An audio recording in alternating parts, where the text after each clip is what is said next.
Radio Kosova, Radio Tirana, Radio Shkupi, Radio Mali Zi, Kufi.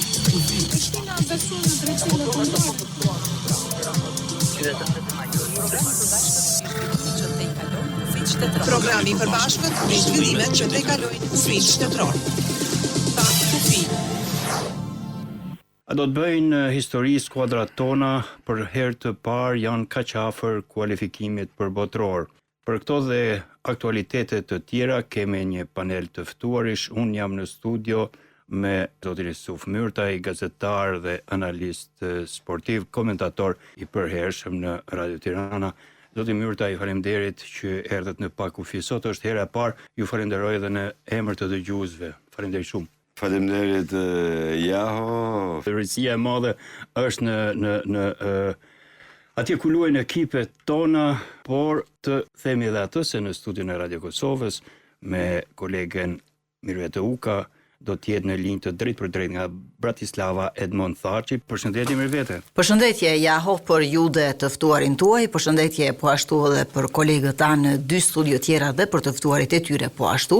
Unë ndryshe nga herët e tjera sot nuk kam një të ftuar në studio, por do të kem në linjë të drejt për drejt kolegun tim, gazetarin e sportit Edmond Thaçin. Ai po shndron në Bratislav për të përcjell nga afër lojën e Kosovës me Slovakin dhe ne kemi zgjedhur sot të bashkë bisedojmë me ta drejt për drejt për të na sjell edhe atmosferën atje. Po faleminderit Mirvete, më njëherë pas një hapje të emisionit dhe aktualiteteve më të fundit që do të na i sjellë i ftuari këtu në Tiranë, Yusuf Myrtaj, do ta keni fjalën ju për të lidhur me gazetarin Edmond Thaçi në Bratislav. Në studion e Radio Shkupit, kolegu Mehmet Ali Yusufi është me Muhamet Ismailin, analist, ish drejtor sporti dhe trajner i suksesshëm. Përshëndetje Mehmet Ali, përshëndetje për ju dhe të ftuarin tuaj. Përshëndetje Jaho, përshëndesim të gjithë dëgjuesit që aktualisht janë duke na ndjekur dhuruesit e emisionit Pakufi, siç potencove i ftuari jem në Pakufi është zoti Muhamet Ismaili, ekspert analist i sportit,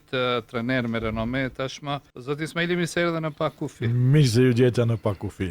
Shpresojmë se emisioni është shumë mirë i emëruar, se me të vërtet sporti, kultura, shqiptaria është Pakufi. Faleminderit shumë. Faleminderit zotit Ismaili. Kolegu i Radio Mali të Zi, Senat Gilaj, ka të ftuar Enis Beqajn, një menaxher futbolli. E fillojmë bisedën në Tiranë, në Radio Tirana me Yusuf Myrtajn për realitetet ndeshjes Shqipëri-Poloni. Myrtaj, një befasi ishte, sipas informacioneve që vinë nga Varshava, ishte ajo që Jasir Hasani do ta ndjek ndeshjen nga tribuna, bashkë me dy kolegë të tij. Kur dihet Hasani është autor i disa golave përcaktues në ndeshjet kualifikuese për Europianin e kaluar në Gjermani. Atëherë Jaho po filloj me diçka që duket se është disi më e madhe, pasi si Shqipëria, Kosova, por dhe Maqedonia e Veriut, e cila në gjirin e saj në listën ka dhe 8 futbollistë në përbërje, është pikërisht kjo ngjarje e madhe e ditës, afron botën shqiptare me botrorin e 11 qershor që do zhvillohet në Shtetet e Bashkuara të Amerikës, Meksik dhe Kanada. Dy ndeshje larg. Kjo është gjysmëfinale. 180 minuta. Gjysmëfinale e parë. Natyrisht nëse do të ketë barazim do të shkohet në shtesë 2 nga 15 minuta dhe me pas do të gjuhen penaltit, megjithatë skuadra fituese me pas do të luajë me fituesin e çiftit Ukrainë-Suedi. Pikërisht Shqipëria do të luajë me këtë çift, ndërkohë që Kosova do të luajë me fituesin e çiftit e Turqi-Rumani.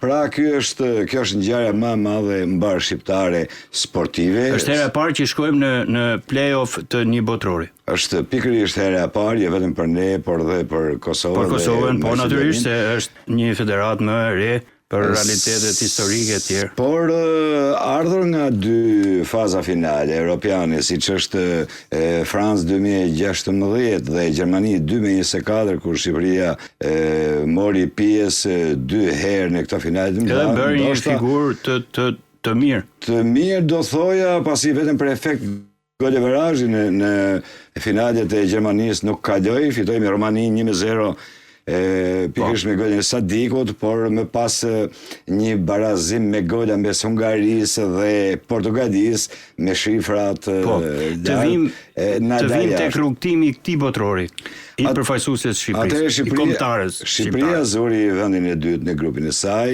në fakt duke lënë mbrapa Serbin. Në fakt Anglia ishte e skuadra e cila vetëm thjesht priste fundin e fushatës kualifikuese për të prerë biletën e parë. Shqipëria garën e saj e kishte vetëm me Serbinë, siç e tha dhe ju, ishte ekipi i kohutuar më së shumti për të kaluar jo si forcë e dytë e grupit.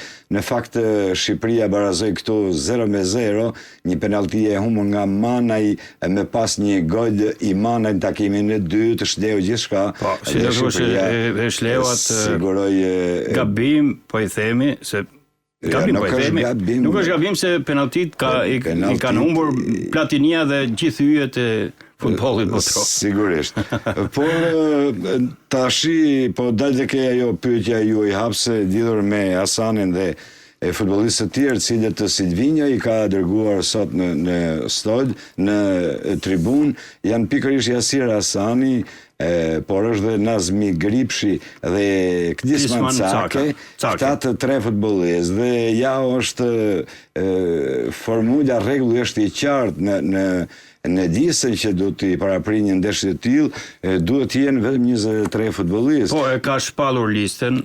Kështu që tre futbollistë të tjerë ishin të detyruar. Jo, po ndalem te lista.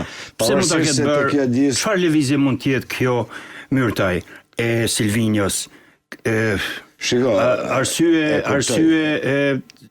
Ajo arsyeja që Hasani nuk ka luajtur, dihet që Hasani luan në Iran dhe ka disa kohë që ka ikur bashkë me Lushken unë kam patur në Irani, po ju keni informacione më detajuara me siguri. Unë kam fatin e madh që kam komentuar dhe është një ndër komentet e mia brillante, paktën e gëzom vetes për atë gol madhor të Jasir Hasani që ka shënuar pikërisht ndaj Polonisë, ndaj portierit Shezni, ish portieri i Juves aso kohë, sot portier me Barcelonën. Por Jasir Hasani duan me Segalin e kampionatin iranian, atje pas konfliktit luftës në vend. Jasir Hasani, por dhe futbollistët e tjerë si Regi Lushkja u larguan me një herë nga toka iraniane, dhe ky ndoshta ja është motivi i madh i Silvinjos, i cili ka hequr dorë nga Jasir Hasani duke parë gjendjen e tij fizike, ndoshta edhe shumë kopa luajtur. Po Gripshi dhe Cake? Apo ishin në skemen e lojës me Hasanin, ndoshta? Jo, janë futbollistë që kanë udhëtuar nga Moskva, pasi Cake ka kaluar te Akhmat Grozni dhe Nazmi Gripshi te Lokomotiva e Mosës, në mos gaboj, po e di që është me një skuadër të Mosës së fundit, se ka qenë pjesë e Astanës në Kazakistan. Ndaj para kjo largësi ka bërë që ata ndoshta mendojnë janë zgjedhjet e Silvinjos. Por pos fakti që Silvinjo këtë radhë ndoshta ndikuar edhe nga presioni popullor sportiv, i cili ka kërkuar me ngulm Ernest Muçin, por edhe futbollistin tjetër Anis Mehmeti. Risitë e këtij formacioni të sotëm ndaj Polonisë? Po pra, janë pikërisht këto të dy. Gripshi dhe Mehmeti? Jo, është... Nuk do t'jenë informacion nga fillimi? Jo, Gripshi është në tribun. Jo. Anis Mehmeti... Mehmeti dhe Muçi. Dhe Ernest Muçi. Këta janë dy rikthime, për këta bëhet fjalë dy rikthime. Pastaj kemi edhe dy futbollistë që vinë për herë të parë, siç është Plana, futbollisti nga Mitrovica, i cili edhe ky luan kampionatin polak me Legia Gdansk. Bujar Plano, por është dhe Stavros Pido, i cili luan me EK Athin. Po. Është bashkëdrejtar me portierin tonë kombëtar, Strakosha. Këto pra janë risitë e kësaj kombëtarje. Ambienti është në Varshavë, sipas informacioneve të fundit, është i ndezur, janë shitur 3500 bileta me një herë për sektorin. Kaq do të jenë të organizuar tifoz shqiptar. Kaq, por kjo nuk e përjashton mundësinë që në tribunat e një impianti si Narodni në Varshavë me kapacitet 58.000 sa vende të ketë edhe shumë shqiptarë të tjerë cilët jetojnë që kanë edhe pasaporta europiane në Europë. E këto janë pak a shumë risit, e shikoj një ndeshje luftuar, por ndoshta më vonë do të ndajemi edhe kundërshtari Polonia niset i udhëhequr si gjithnjë nga Lewandowski, janë urban në majtë sulmit, tekniku i tyre ka ardhur dhe ka arritur 5 rezultate pozitive së fundit dhe ky është një tregues të cilit vetë Silvinho dhe në konferencën për shtyp ju tremb, por që Lewandowski që nga fillimi i shkurtit e ka dëmtuar disi hundën e tij në ndeshje me Barcelonën ndaj Villarreal dhe mediat vendose për gjatë gjithë kohës kanë folur për pamundësinë për dhënë maksimumi Lewandowski ndaj kësaj Shqipërie. Dhe rësia që lidhet me kampin rival është pikërisht jo në port nuk luan Shezni, nuk luan as portieri i dytë, është portieri i tretë. Por rësia është që pikërisht mëngjesin e sotëm kombëtarja e Polonisë ka lënë hotelin i shoqëruar nga një staf i gjerë i kombëtarës polake, i kanë dërguar në pyll i kanë dërguar në shëtitjen në pyll, dhe shikoje mediat polake duke fotografuar e duke parë për të çliruar nga i presioni. Pra, duhet të them që ka një presion të shtuar edhe te pala polake. Okej, edhe një pyetje për përgjigjen dua shkurt. Trajneri i Kosovës Foda pranon se ndeshja kundër Slovakisë do të jetë e vështirë, por tekniku gjerman në konferencë për media të mërkurën dje ka theksuar qartë se Kosova synon fitore në Bratislava. Sigurisht Gjermani Franco Foda ja ka ndryshuar fytyrën kësaj përfaqësuese të Kosovës, do të jetë disi në vështirësi pasi nuk do të ketë kapiteni Amir Rahmani, është edhe një futbollist tjetër me sfëshor, janë dy mungesa të cilat do t'i vuaj, por në fakt Slovakia nuk është se është treguar shumë mediatike, po themi kështu për të kërkuar me sistem në përballje ndaj Kosovës. Padyshim në gjirin e saj Kosova ka një Vedat Muriqi, i cili është goleadori i dytë më i mirë në La Liga pas Kylian Mbappé, luan me Majorkën dhe Pirati si zakonisht ndoshta edhe portieri Aro Muriq ka ruajtur shtyllë fort, apo jo? Ka shumë, ka Mosdia, ka portierin Muriq, ka lojtar të jashtëzakonshëm Kosova. Dua histori me Kosovën, thot Muriq. Pa harruar edhe Don Zhegrojnë si luan te Juve. Pra ka bollëk cilësish Kosova. E shoh një ndeshje të balancuar, ndoshta me fat dëshira për të vënë zemrën në fush, mund ta ndoj më shumë disi nga Dardanet. Natyrisht favorit janë polakët, favorit janë edhe vendasit slovaket, por futbolli është futboll dhe gjitha rezultatet janë në fush. Ne urojmë në dupën e një shqiptari, po themi, shikojmë disi Kosovën më të favorizuar. Faleminderit Jusuf Myrtaj për këtë pjesë, do të jemi më vonë prapë së bashku, sepse duhet ta kaloj linjen tek kolegët nëse kolegja Mirvete Uka e ka linjen me Bratislavën, gazetarin sportiv Edmond Thaçi. Nëse nuk e ka, vazhdojmë përsëri këtu ose shkojmë në Shkup. Po ja, e kam në linjë kolegun Edmond Thaçi. Edmond, më dëgjon? Vazhdoni Mirvete. Përshëndetje, edhe nga ne, besoj që po dëgjojmë mirë edhe në studiot tjera. Edmond, si është atmosfera në Bratislavë? Atëherë me vetë përshëndes ty në studio, i përshëndes edhe kolegës, zotin Myrtaj e dëgjova në Tiranë, edhe Radio Shkupin dhe gjithë dëgjuesit të cilët në këto momente po na përcjellin në këto trevat shqip folse. Nëse për asgjë tjetër tifozët kosovar veç e kanë fituar betejën në Bratislavë, vetëm presim që këtë ta bëjnë edhe futbollistët sonte në fushën e gjelbër në Stadiumin Nacional në Bratislavë, sepse të gjitha shfeshet të kryesore të qytetit janë të mbushur me tifoz shqiptar. Nëse na lejohet ajo bindja e lirë, atëherë mund të konsiderohet se janë 5.000 tifozë nga Kosova, të cilët kanë udhëtuar jo vetëm nga Kosova, por nga vendet e Bashkimit Evropian, do të thotë bashkëdhënëtarët tanë, të cilët jetojnë dhe veprojnë në vende të ndryshme të Evropës, përkundër që të gjithë ndoshta nuk kanë mundur të sigurojnë bileta, megjithatë ata të gjithë janë afër kombëtarës dhe natyrisht afër mirëmoshtave tanë, të cilët po japin zemër, po japin përkraje në këtë ndeshje që me të drejtë është konsideruar si njëra prej ndeshjeve më me rëndësi në historinë e futbollit të Kosovës, sepse jemi vetëm 2 hapa larg kualifikimit në kampionatin botror. Sonte, nëse para asgjë tjetër, Dardanet janë të përgatitur mjaft mirë për sfidën kundër Slovakisë. Pajtohem me parafolsit që slovakët janë të mbyllur, nëse mund të jemi këtu hermetikisht sa i përket informacioneve që vinë nga tabori slovak, edhe pse kemi përcjell mediat e këtushme, është evidente dhe konfirmuar tashmë që Mila Škrinjar, kapiteni i kombëtarëve slovake, nuk do të paraqitet për shkak të lëndimit, në pyetje është edhe Lobotka, por tashmë informacionet vinë që edhe njëri prej futbollistëve, nëse nuk gaboj, ishte vjen nga që luan Danimark, është në pikpyetje paraqitja e tij. Pra, Slovakia është e vetëdijshme që përballë ka një prej ekipeve që po bën senzacion në futbollin evropian.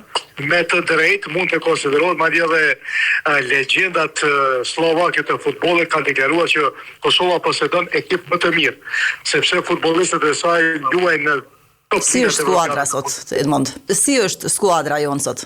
Sot i kemi përcjell, do thotë kemi vizituar kombëtarën në hotelin ku po qëndrojnë, atmosfera është shumë e mirë. E thash që ka shumë tifoz, ka shumë atmosferë në momentin kur ne po flasim, sepse jam në një vend ku nuk ka shumë rrumë, për shkak se nëse kalon në rrugët e Bratislavës, në sheshet kryesore, atëherë dëgjohet vetëm broharima e tifozëve tanë, të cilët po krijojnë një atmosferë të mirë. Atmosfera është shumë e mirë edhe në taborin e kombëtarës, edhe në mesin e futbollit. A ndihet tek lojtarët ajo pesha e rëndësisë së madhe të kësaj loje sonte?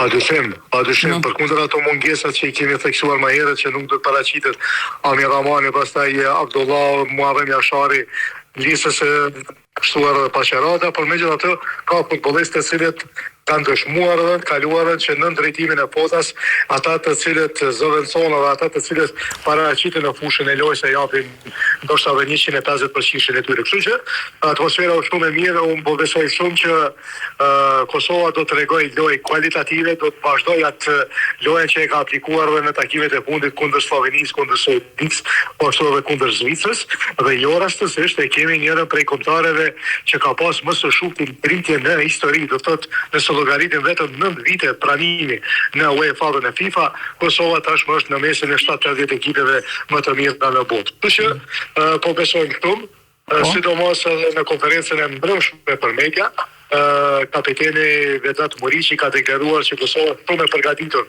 për kundër rëndësisë që ka, për kundër presionit që mund vi nga vendasit, luajnë në terrenin e tyre, por kjo nuk do thotë asgjë, sepse e kanë dëshmuar që pa marrë parasysh se ku luan Kosova e ka mbështetjen e jashtëzakonshme të tifozëve të shumë. Ka pas shumë kërkesa për ta përcjellë këtë ndeshje, por megjithatë do të mbetet e shihet, edhe pse jo zyrtarisht, flas që ka shumë më shumë bileta të shitura dhe bileta që i kanë blerë tifozët kosovar për ta përcjellë këtë ndeshje, për dallim nga 1200 sa ju takojnë për shkak të kapacitetit të stadiumit, sepse është 23 minutëse, që do të thotë i takon 5% e kapacitetit të stadiumit tifozërisë në mysafire.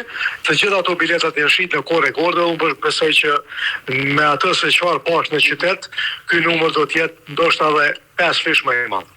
Edmond, a është kjo një ndeshje e cila me patjetër duhet të fitohet, apo mund të kemi interes dhe mund të konsiderohet rezultati mirë dhe një barazim? Vetë fakti që Kosova është kualifikuar deri në fazën e play-offit për kualifikim në kampionatin botror është një sukses i jashtëzakonshëm. Merit padyshim që ka Franco Foda, përgjithësi i Kosovës, i cili ka sjell një frym tjetër, një mentalitet fitues, dhe me të drejtë mund të konsiderohet që tashmë lirisht ne e kemi impost inferioritetin, do të thotë nuk është një kombëtare e cila mund të paraqitet në fushën e lojës dhe dihet rezultati para se të fillojë takimi.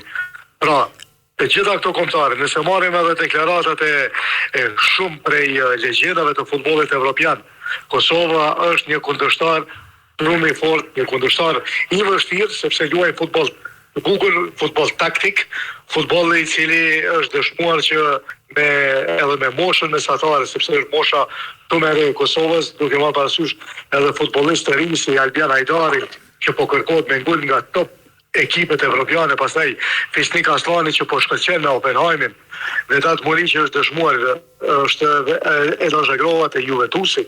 Pra kemi të bëjmë me futbollistë të cilët kanë dëshmuar vlerat e tyre dhe me të drejtë mund ta kenë ndroj Kosovën kundërshtar të fortë e pse jo dhe edhe Slovakia. Nëse sonte do korrim një fitore, të marrim një rezultat të mirë, do ta mundim me ekipin e Slovakisë.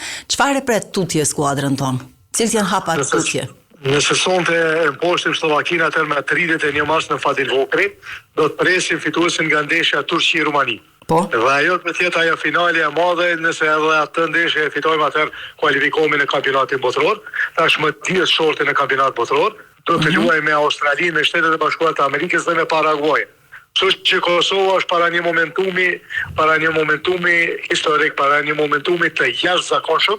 Edhe unë po besoj shumë në cilësinë, në punën që ka bërë përgjithësi Foda së bashku me ekipin e tij, me shtabin teknik, me bashkëpunëtor, duke filluar nga vetë presidenti I Federatës së Futbollit të Kosovës që ja ka besuar këtë projekt përgjithësi Foda dhe natyrisht kjo punë po vret që ka sjellë edhe frutet e saj. Janë edhe shumë futbollistë me vetë që kanë dëshirën të luajnë për Kosovën, madje mediat e shumta dhe zvicerane, aty ku ndoshta është edhe fokusi, sepse kemi shumë futbollistë të rinj që dëshirojnë ta veshin fanelen e Kosovës. Pra janë me 10 futbollistë që tashmë edhe Federata Zvicerane e Futbollit ka deklaruar që jemi në ankth të madh sepse ka shumë futbollistë të cilët nuk dëshirojnë ta vazhdojnë me Zvicrën, por dëshirojnë të luajnë për Kosovën. Dhe kjo ndoshta është e mira sepse ne duhet të besojmë, pa marrë parasysh rezultatin e ndeshjes së sonte, a do të fitojmë apo jo, megjithatë është një rrugë e gjatë përpara, por një rrugë e drejtur e futbollit të Kosovës që po shpresojmë shumë që shumë shpejt do ta kemi edhe në kompeticionet më të mëdha të futbollit evropian. Po me një barazim, Edmond, a kemi akoma gjasa për të vazhduar? Nëse mbesim me barazim? Jo, ndeshja duhet të përfundoj sonte. Do thotë duhet, atë që e përdora pak më parë, duhet të jetë me fitore sonte për të ecur përpara. Nëse ndeshja përfundon kohë të rregullt me rezultate të barabarta, janë vazhdime të lirë nga 15 minuta, nëse edhe atëherë nuk ka fitues, atëherë përcaktuar se do të jenë penalti, kështu që sonte njëra prej këtyre dy kombëtarëve do të fitojë, duhet të fitojë në fakt. E më pas nëse Slovakia fiton atëherë e pret në shtëpi, përsëri Turqinë ose Rumaninë. Kështu që ne po besojmë që kemi cilësi, e kemi dëshmuar edhe më herët, besojmë këtu në këtë punë që ka bërë përgjithësi Foda, besojmë këtu në kualitetet e futbollistëve tanë, edhe po besojmë që sonte të na gëzojmë me një fitore, edhe pastaj e festa madhe të jetë në Prishtinë, vetë fakti me vete që janë shitë të gjitha biletat për vetëm një orë. Janë shitë të gjitha biletat për ndeshjen e 31 marsit. Kjo dëshmon që Kosova është bërë brand, është bërë përfaqësuese që lakmotshëm, është bërë tashmë edhe një kombëtare që dëshirohet shumë edhe stadiumi Fadil Vokri, shumë I vogël për të zënë të gjithë ata të cilët dëshirojnë ta përcjellin Kosovën nga shkallët e stadionit. Edmond, dhe për fund edhe një analizë të shkurtër, nëse mund të bësh në përgjithësi për botrorin e si vjetën, ka 48 skuadra, është një zgjerim, a ka ndryshuar kjo në çastjen e ekipeve, ka bërë më të lehtë apo mundësi më të mëdha për ekipe më të vogla, si ka ndikuar kjo në mendimin tuaj? Për herë të parë aplikohet kampionati botror në 3 shtete.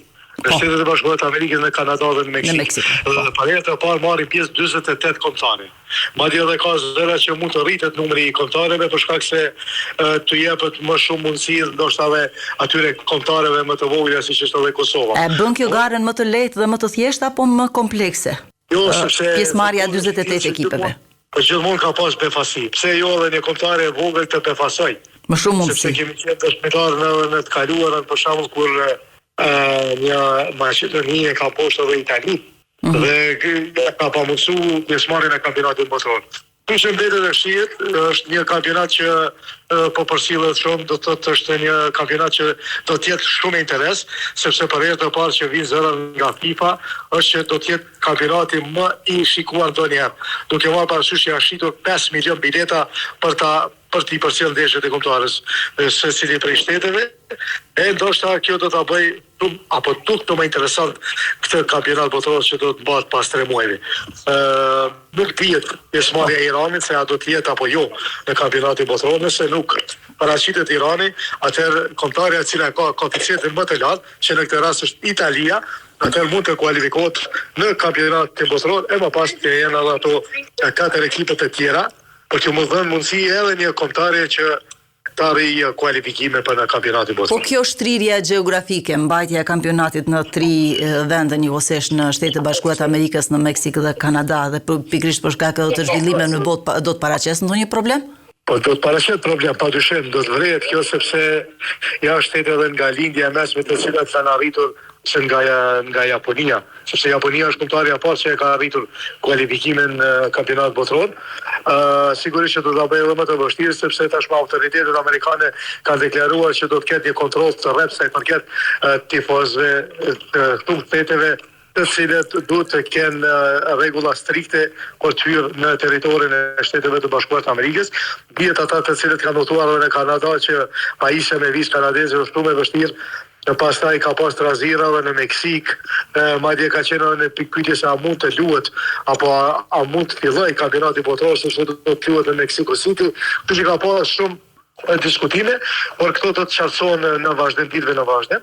Për herë të parë do të jetë një numër shumë i madh i tifozëve që do të filojnë në këto 3 shtete. Kosto është shumë e madhe, sepse një ndeshje mund të luhet në Kanada, pastaj tjetra në një cet tjetër të Amerikës, e pastaj edhe në Meksik, pse jo. Duke marrë parasysh edhe mallsinë edhe të vetë shteteve ku mbahet kampionati. Patjetër. Por do të bëjë edhe më interesante këtë kampionat botror, që është për herë të parë është shumë i veçantë dhe padyshim që do të sjellë ndoshta edhe tyra nuk shumë të vëlla për dallim nga botroret e kaluara. Po, Edmond, faleminderit shumë për këtë paraqitje të drejtë për drejtë. Ne do jemi përsëri drejt për drejt në gjatë transmetimit të lojës ku ju do lidheni direkt për të transmetuar edhe ndeshjen në valët e Radio Kosovës. Të falenderojmë shumë edhe për pjesëmarrjen në emisionin Pa Kufi dhe suksese skuadrës sonë sonte. Kënaquni ju. Faleminderit me vete, suksese dhe kombëtarës së Shqipërisë, sepse sonte do ta ketë sfidën kundër Polonisë, po shpresojmë që edhe Kosova, por edhe Shqipëria do ta kemi pak të vështirë, cilën do ndjekim. Në të njëjtën kohë. Shpresojmë të ta bëjmë historinë sonte. Faleminderit shumë Edmond. Urime fitore për Kosovën natyrisht, edhe për Shqipërinë, po me që jemi me Edmond Thaçin drejt për drejt, ja urojmë fitoren Kosovës. Po mirë vete. Po të falenderit shumë, ja u kalojmë linjen tek ju. Faleminderit, atëherë radha është e Radio Shkupit, kolegut me Medali Yusufi me të turin e tij, Muhamet Ismaili. Po, faleminderit. Ja dëgjuam gjithë ajo që na njoftuat si informacion çfarë ndodh në Bratislav, domethënë nga dora e parë, kolegu jon Edmond Thaçi, që u paraqit Zoti Ismaili si shef këto 2 ndeshjet, emocionet si duket e bëjnë të vetën, edhe zakonisht kur flasim para ndonjë kompeticioni të madh, ne vërtet në Pa Kufi ndjehemi shumë të emocionuar dhe mbaj mend edhe Kosova kur u pranua në FIFA, e kishim në linje të drejt për drejt Fadil Vokrin, si e ke parë këtë Kosovën në këto garat kualifikuese dhe tani që e kemi në play-off. Përshëndetje dhe shpresojmë se, si që thanë edhe Tirana, shpresojmë se Kosova do të kvalifikohet, pra janë një zemër e madhe, po nuk kanë shkalojmë edhe mëmën Shqipëri, të cila me të vërtet duhet edhe ajo të ketë një fat, se tash s'ka ekipe të themi të mëdhaja, mundemi tash është barazuar futbollu edhe sportet tjera, pra shpresojmë me një fat që edhe Shqipëria të kalon, po unë mendoj se në qoftë se edhe nuk kvalifikohemi, kjo është një arritje e madhe e futbollit shqiptar, qoftë Shqipëri dhe Kosovë, edhe shpresojmë unë, po që se nuk kvalifikohemi këtë vit, unë shpresoj si që ishin 2 Gjermanit, edhe në të ardhmen në kampionatin të ardhëm 2028, faktikisht, të bëhet Kampionati një evropian do të jetë pa. po evropian mandej dhe botëror faktikisht 30-ën i po bie, 30 i bën, faleminderit.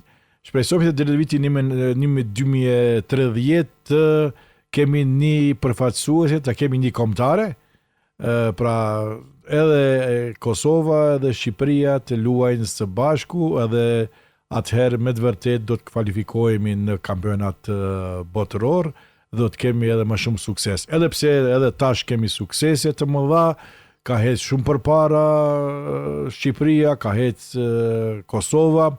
Ne këtu në Maqedoni po ashtu edhe lojtarët tanë cilët e përfaqësojnë kombëtaren e Maqedonisë të Veriut. Mirë po, unë kam një shpresë në të ardhmen se me të vërtet investimet e mëdha që bëhen ke shqiptarët, posaçërisht në sportin më të popularizuar në botë, ajo është futbolli, është me të vërtet për fjalë miradije, për të lakmuar ne që mirë me sporte tjera, qoftë handbolli, basketbolli apo volejbolli.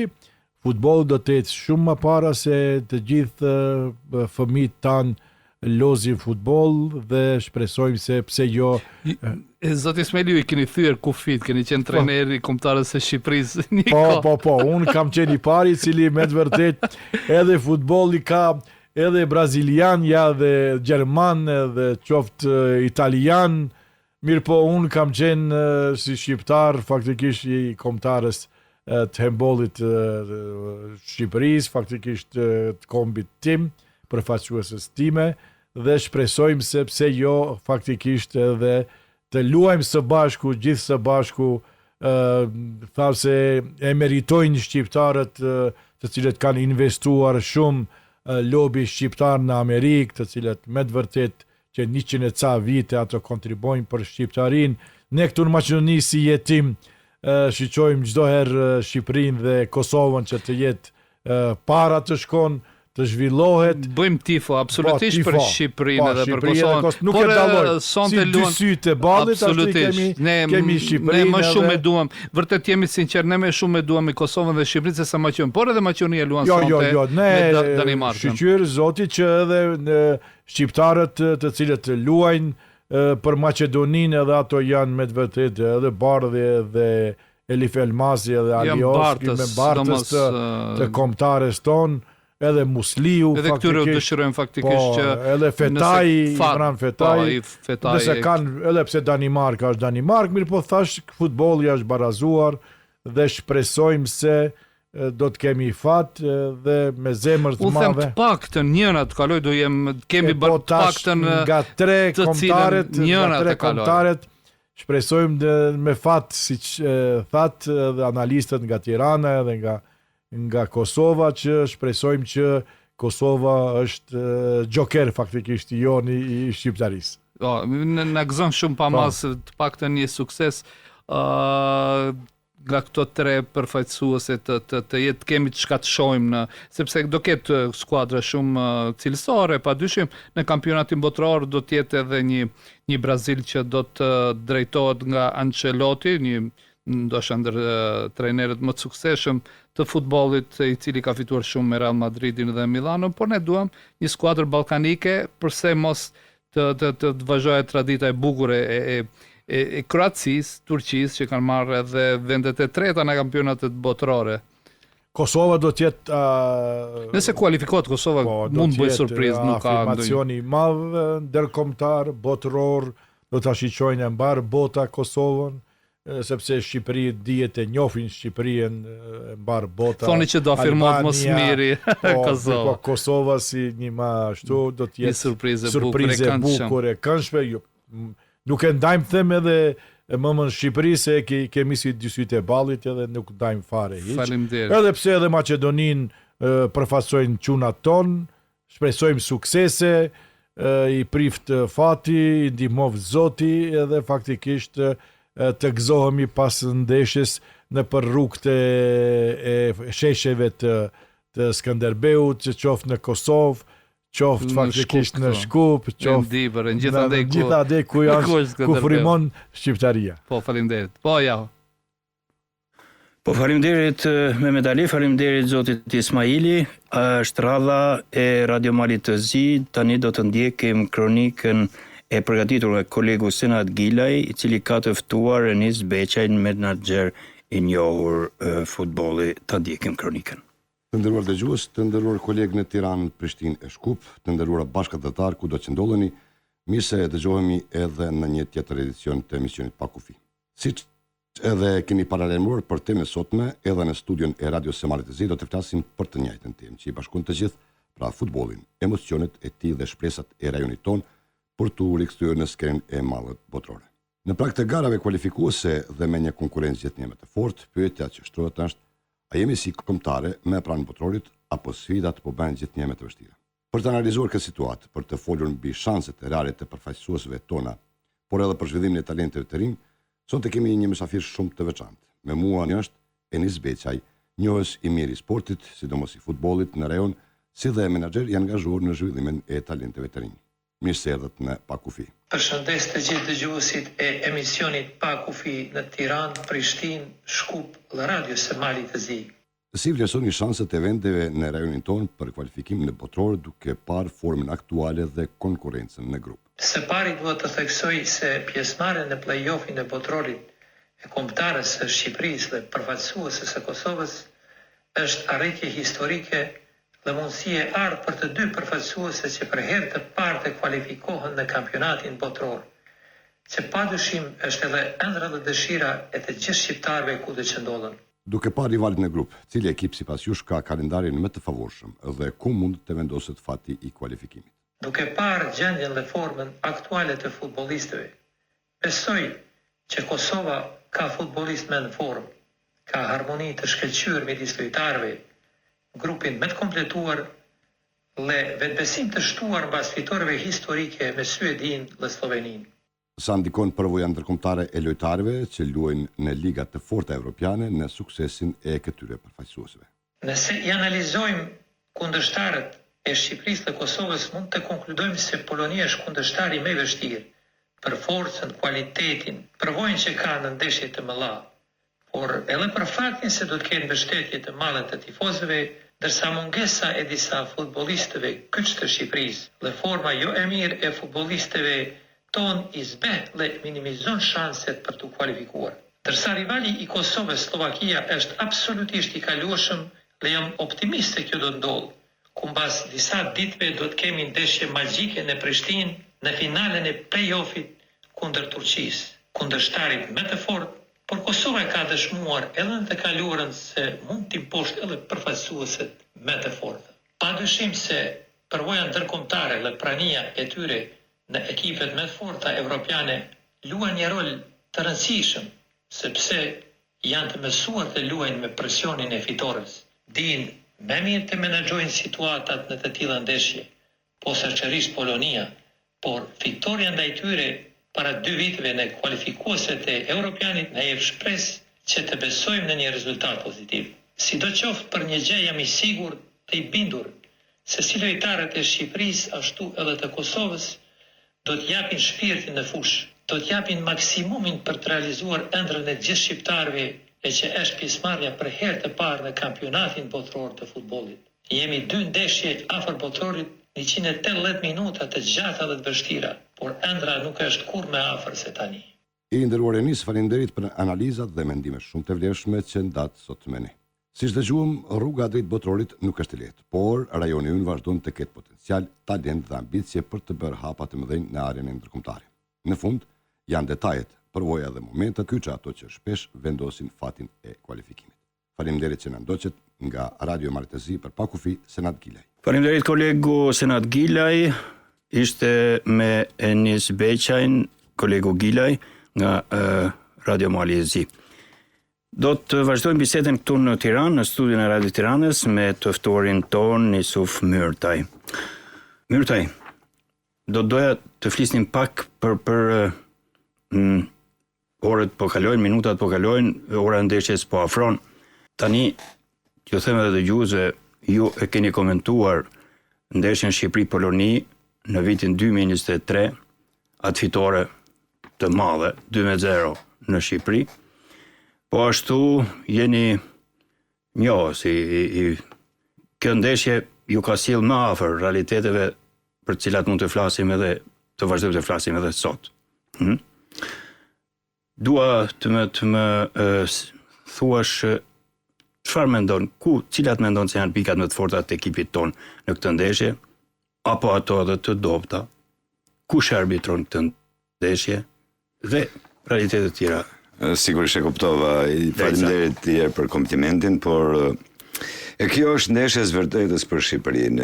I gjithë kombi shqiptar anë mbani ka sy te kombëtari i Shqipërisë, ajo Kosovës, pse jo dhe e Maqedonisë Veriut, për vetë faktin që janë 8 futbollistë me Enis Bardhin, Azian Ajdioski, Mysliun dhe shumë futbollistë tjerë, cilët do të performojnë më sot. Janë 8 mbas edhe 9, po i 9 nuk është konfirmuar në kuptimin e asaj, pasi ka ndoshta lidhet me një lojtar me periudhë shqiptare, por që ka zgjedhur një shtet tjetër për profesor. Shqipëria vjen sot, ndoshta unë përmenda pak më lart ato afrimet e reja risit, por kemi dhe mungesa, kemi mungesën e Rejmanit, heroj të Beogradit, kemi edhe me Don Berishën, i cili luan me Deçën së bashku me Ylber Ramadanin. Ramadani është, por me Don Berisha prej javësh, është i prej muajsh, do të thënë është i dëmtuar. Ndërkohë që mungon edhe Mirdim Daku, Sued Musi, janë 3 lojtarë dhe këtu dalte përgjigja pyetjes suaj lidhur me formacionin eventual që Silvinho mund të paraqesë te Polonia në këtë mbrëmje.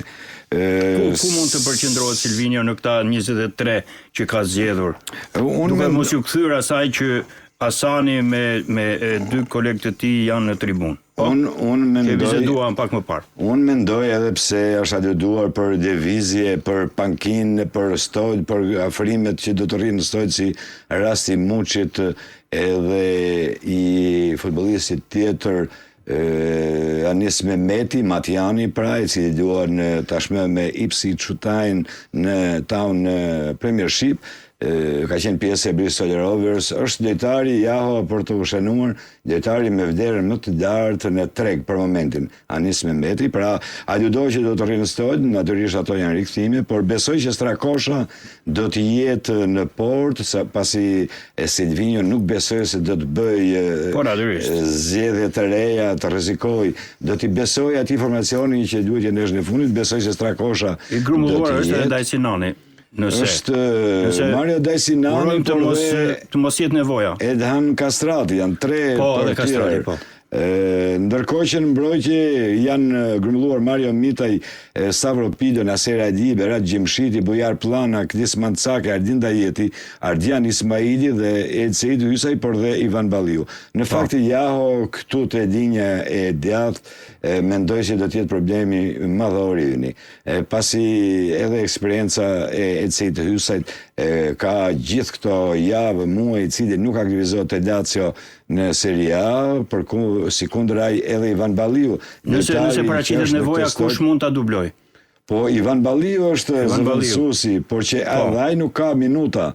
Pra, ky është një problem madhor për ne. Në kaun tjetër është, si zakonisht, Mario Mitaj, në krahun e majit është i palëvizshëm, edhe pse Stavro Pido mund të aktivizohet sot dhe tekniku mund të nxjerrë përpara, do të debutoj.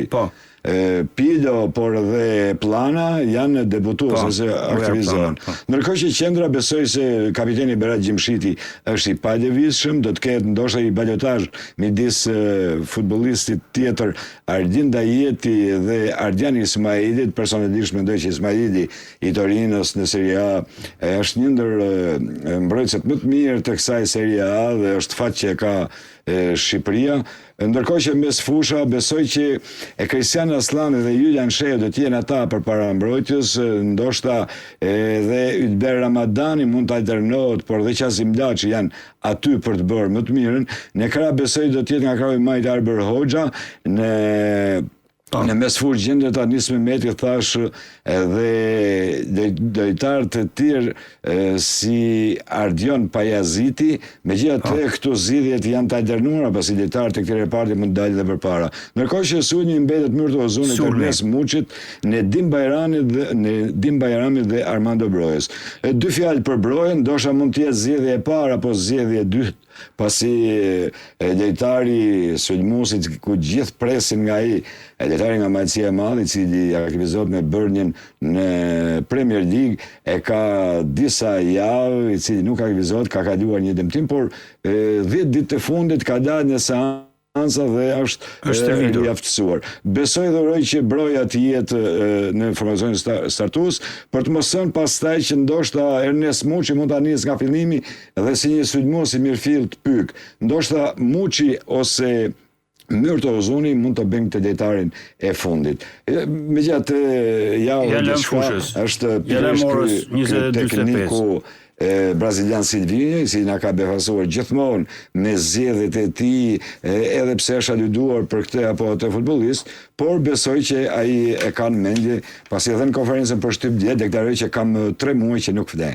Po 3 muaj janë shumë. Arbitri i ndeshjes do të jetë Anthony Taylor, është një arbitër anglezi, është 48 vjeç. Ky ka arbitruar jo larg, por Partizani Egnatia, një ndeshje këtu në Erët Dënja, natyrisht edhe atë ndeshje unë kam qenë në koment për Radio Tiranën, e fitoi Egnatia 0-1, por ky ka arbitruar dhe ndeshjen finale të Euro 2024-s me atë penaltit munguar të Kukurejës në favor të Gjermanisë, Spanjë, që fitoi Spanja 2-1. Informacionet thonë se kartonat e verdhi i ka me shumicë, por i kursen kartonat e kuq. Është diçka e çuditshme, ja kampionatin anglez mund zirën 1, 2 ose shumë 3 karton në ndeshjet që përballen në Premier League, por kur dalin arbitrat anglez në Europë e lëshojnë disi dorën. Ndoshta janë dhe më të frenuarit, pasi italianët dhe spanjollët nuk kursehen fare, nëse nuk kursehen anglez, kush do kursehet. Megjithatë Anthony Taylor është një arbitër i cili nuk bën paqë me profesionin e tij, për gjatë gjithë karrierës ka drejtuar me kompetencë. Ajo që i ndodhi në finale, ai tha unë kështu e kam parë dhe nuk, sepse e kanë për ulje arbitrat më dhej të shkojnë të shikojnë varin. E kuptova, u detyrua pastaj UEFA dal kërkoi falje. Megjithatë duhet të mbetemi këtu. Po më kujtohet Kolina. Është një arbitër, është kopje e Kolinës, për nga rëndësia dhe profesionalizmi. Edhe ajo që na ka rëndësi për ne shqiptarët, ky arbitër besoj që do të na jap hakën. Edhe nëse ne do të jemi zonë në fushë, nuk do të ndihet ai presion i madh në njerëzime. Zoti Myrtaj, ju kur komentoni, besoj e keni edhe një shqis goli dhe nohasni, e lexoni lojën mes rjeshtave tashmë, se jeni duke komentuar figurë, njerëz, lojën, po kush mund të jetë ai që do të na çojë ato që i thonë qillin e 7? Dëshira me këtë nuhatjen e prag ndeshjes. Dëshira është e madhe që çonojnë gjithë, fitojmë 11-0. A ke një mendoj që nëse Ernest Muçi do të jetë atë thot diçka e mistershme, diçka si punë magjie, Besytnie. Unë them që Ernest Muçi ose Myrto Ozuni do të jetë njëri prej tyre që mund të shënojë. Njëri nga këta lojtar. Besoj unë. Nëse do të luajë Broja, edhe ai mund të prej golin sonte. Por rëndësi ka që ne të fitojmë. Një gjysmë goli na duhet, ose spaku të fitojmë edhe në fund fare me penalti. Rëndësi ka që të shkojmë ne te përballja Suedi-Ukrainë, ke fituesi e këtij çifti. Pasi nëse kalon Ukraina ajo do të luajë në fusha seance dhe sot takohet me Suedin në Spanjë, në Sevilla. Pra nuk i luan në Ukrainë nuk luan. Dhe ky është favori, ndoshta për ne favori më i madh është rivali i dytë, pasi Suedia poshtë dhe Kosova. Nëse ne kalojmë dhe dalim me Ukrainën, ndeshja do të luhet në fushë asnjëse. Në fushë asnjëse dhe Nations League, ndeshjet e fundit me Ukrainën, kemi fituar në fushë asnjëse me ta 2-1 e na kanë mundur në Tiranë po 2-1. Po. Të shkojmë në Radio Shkupi, kolegët atje me siguri kanë diçka për të shtuar për këto realitete. Po, edhe nëse kalojmë këto, domethënë Kosova pret Turqinë, nëse kalon Shqipëria, Ukraina, ndoshta është i shpresë pak më shumë. Si shet, domethënë përtej këtyre ndeshjeve të sondme.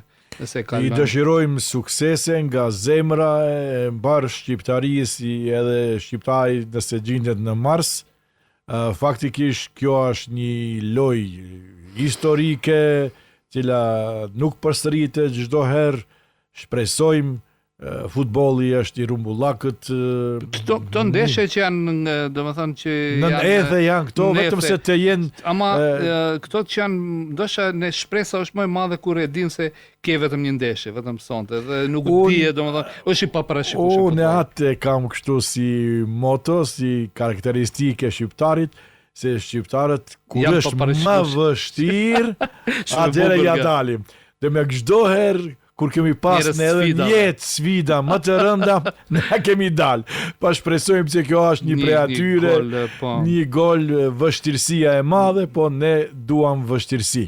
Domethënë, Jaho e kishte intuitën e një sportisti që është marrë gjatë kohë me sport, dhe si thuash e nuhatën se ky në Spanjë që luan Muriqi ose Uzuni ose ky Broja mund të jenë decisiv, themi, për ndeshjet e sonme. Më thuaj disa emra, çfarë mendon?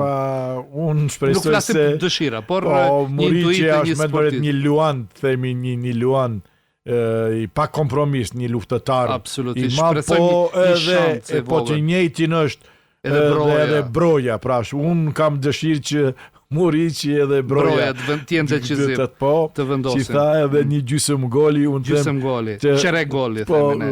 Goli, topi ta kalon vizën, edhe mos ta tundër jetën, po vetëm se ta kalon vizën, atë vizën. Shihet dëshire zjarë për ne, suksese, qunave mos të kenë lëndime, dhe kështu që na përfaqësoj me dinjitet. Sidomos Kosova që është një brez i artë, i lojtarëve të rinj, me mesatar jashtëzakonisht me kaq shumë talente. Ne shpresojmë edhe edicionin e ardhshëm, kompeticionin e ardhshëm në kampionatin evropian pas 2 viteve që ndodhen, që Kosova të bëjë një surprizë sui generis shumë i veçantë. Kemi lutjet, i kemi gjithë syt atje për dy kombëtarët e tona, inshallah. Do të lutemi për dy skuadra. Suksese Kosovë, suksese edhe Shqipëri, po edhe Maqedoni. Po, Jaho.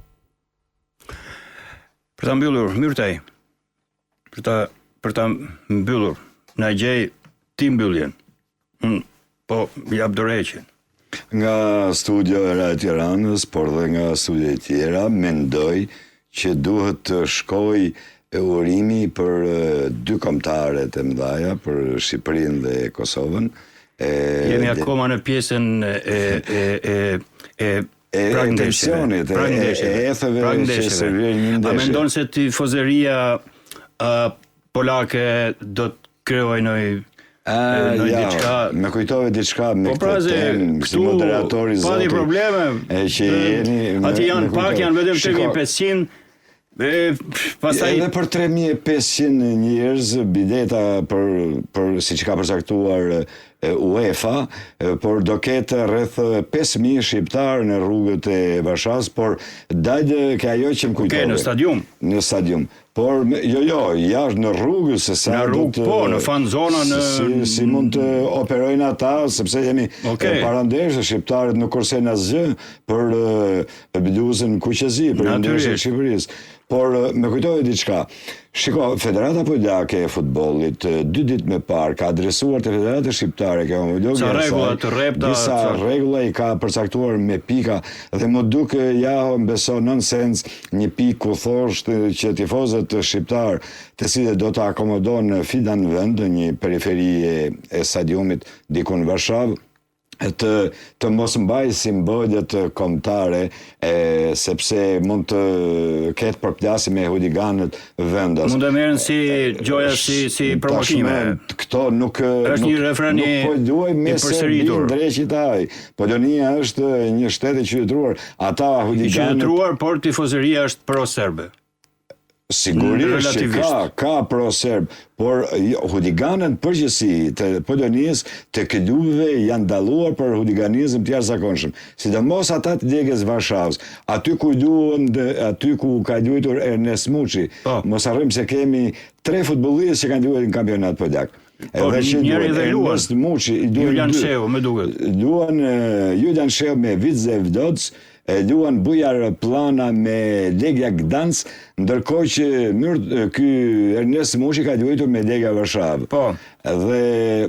Por edhe futbollistë të tjerë cilët nuk kanë përfshirë në gjirin e kombëtarës tonë, por edhe sa i Kosovës, e kanë aderuar në kampionatin polak. Pra, për ta mbyllur, unë ndjeva mirë, folëm për një temë e cila ka prekur gjithë shqiptarinë anë mban globit, uroj me zemër që kombëtarja Kuqezi dhe Dardanët, por edhe Maqedonia e Veriut të avancojë përpara. Shiko, Shqipëria e ka të vështirë, por do të jetë krenari kombëtare nëse kalon Shqipëria, sikundër edhe nëse kalon Kosova. Natyrisht se do të jetë një promo jashtëzakonshme në një botror, është një gjë e madhe shumë. Ne shumë shtete kemi njohur vetëm nga pjesëmarrja në kampionatet botrore. Do të thënë që nuk i kemi lexuar shkarazi në gjeografi në shkollë, por që i kemi njohur dhe i kemi vërtet për të afërta. Për 90 minuta jemi së të botës. Kujtohet Kameruni në vitin 90 ka patur një portier veshur me tuta të zeza dhe ne e qeshnim. Më thënë, përvojësja Kamerunit që luante edhe me këmbë.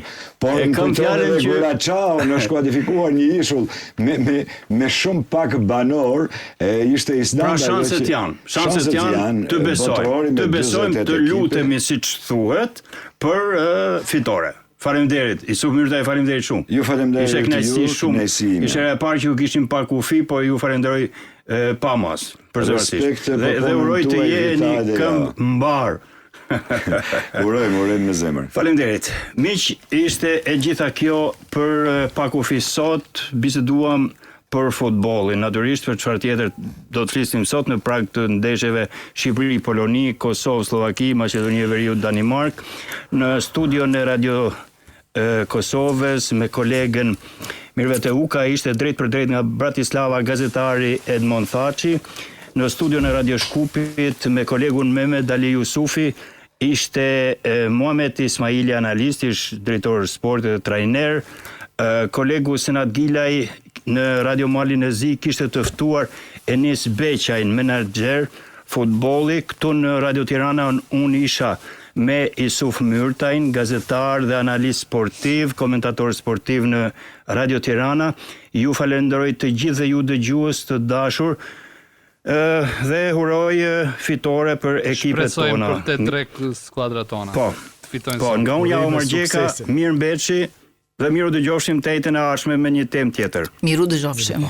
Miru dëgjofshim. Faleminderit.